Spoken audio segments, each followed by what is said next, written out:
சென்னை கிழக்கு தாம்பரத்தில் அமைக்கப்பட்டிருக்கும் ஸ்ரீ சின்னமுத்து மாரியம்மன் ஆலயம் இங்கு புகழ்பெற்ற ஆலயமாகும். முதலாம் ஆண்டு பிரம்ம உற்சவ விழா இன்று நடைபெற்றது. 23/7/2026 வியாழக்கிழமை முதல் 3/8/2026 திங்கட்கிழமை வரை இந்த ஆலயத்தில் விசேஷ பூஜைகளும் அலங்காரங்களும் அம்மனுக்கு விழாக்கள் தொடங்கப்படுகிறது.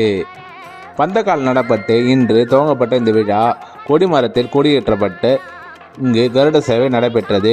மூலவராக திகழப்படும் ஸ்ரீ சின்னமுத்து மாரியம்மன் இங்கு காவல் தெய்வமாக மற்றும் கிராம தேவையாக திகழப்படுகிறாள்.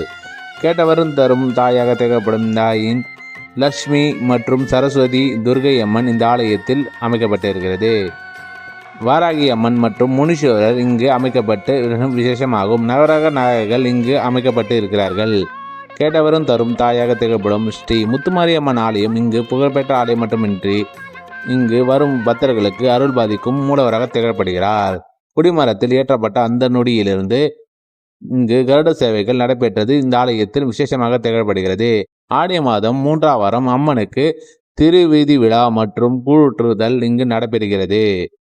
ஆலய அனைவரும் வருக, அம்மனருள் பெறுக என்று கேட்டுக்கொண்டு அம்மன் ஆசை அனைவருக்கும் பெறுக என்று இங்கு வேண்டிக் கொள்கிறேன். இதுபோல ஆலயங்களை பார்க்க நம்ம சேனலை ஃபாலோ அண்ட் லைக் போட்டுருங்க. 80 ஆண்டுகள் பழமையான இந்த ஆலயம் கிழக்கு தாம்பரம் பகுதியில் சாலை விரிவாக்கத்தினால் இடமாற்றப்பட்டு அண்ணாதுரை தெரு மற்றும் அந்தோனியார் பிள்ளை தெருவில் அமைக்கப்பட்டு இருக்கிறது. கிழக்கு தாம்பரத்தில் அனைவரும் வருக, அம்மனருள் பெறுக என்று பிரார்த்தனை செய்து கொள்கிறேன்.